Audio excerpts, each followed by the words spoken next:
বাড়িতে একা থাকায় মাঝরাতে প্রায় প্রবাসী স্ত্রী পাখির ঘরের চালায় ঢিল ছুঁড়ে মারতেন অজ্ঞাতরা। বিষয়টি এলাকার মুরব্বীদের জানালে কোনো সুরাহা হয়নি। গতরাতে ঘরের চালায় ঢিল ছুঁড়ে মারে একদল দুর্বৃত্ত।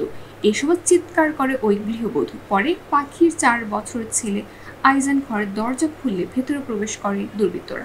তখন সৌদি প্রবাসী স্ত্রীকে কুপিয়ে হত্যা করা হয়। মাদারীপুর কালকিনি এনায়েতনগর ইউনিয়নের মাঝের কান্দি এলাকায় এই ঘটনা ঘটে। নিহত পাখি আক্তার একই এলাকার সৌদি আরব প্রবাসী সোহাগ হাওলাদারের স্ত্রী। এই হত্যাকাণ্ডের বিচার দাবি করেন এলাকাবাসী।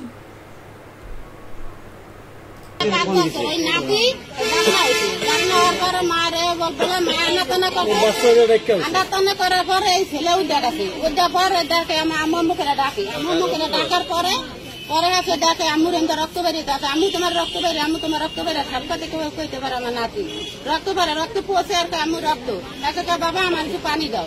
এই যে আমার নাতি আবার একটু পানি এনে দিছে পানি খায় না না খাওয়া নেই আম্মু পানি খাও না আম্মু তো কথাই কয় না পানি খাইবে কিভাবে।